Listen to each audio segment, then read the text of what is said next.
আসসালামু আলাইকুম। কেমন আছেন সবাই? আশা করছি ভালো আছেন সবাই। স্বাগতম জানাই আমাদের ভিডিও দেখার জন্য। আমাদের ইসলামের আলো এই চ্যানেলটি সাবস্ক্রাইবার করে রাখুন এবং বেল আইকন চাপ দিয়ে রাখুন। মদিনা মনোয়ারার কোনো এক পাহাড়ি এলাকায় এক রাখাল ছাগল চড়াতে ছিল। হঠাৎ একটি নেকড়ে বাঘ এসে ছাগলের পালের ভিতর ঢুকে একটি ছাগল নিয়ে পালিয়ে যাচ্ছিল। রাখাল ধাওয়া করে বাঘ থেকে ছাগলটি উদ্ধার করল।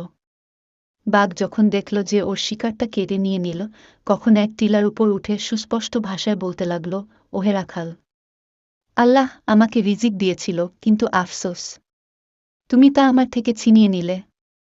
রাখাল বাঘকে কথা বলতে দেখে বিস্মিত হয়ে বলল, আশ্চর্য ব্যাপার, বাঘও কথা বলে? বাঘ পুনরায় বলল, এর থেকে অধিক আশ্চর্যের বিষয় হল যে মদিনা শরীফে এমন এক মহান ব্যক্তি রয়েছেন, যিনি তোমাদেরকে যা কিছু হয়েছে এবং যা কিছু হবে মোট কথা আগে পরে সব বিষয়ের খবর দেন, কিন্তু তোমরা উনার প্রতি ঈমান আন না। রাখাল লোকটি ইহুদি ছিল। বাঘের মুখে এ সাক্ষ্য শুনে খুবই প্রভাবিত হল এবং হুজুরের দরগাহে হাজির হয়ে মুসলমান হয়ে গেল।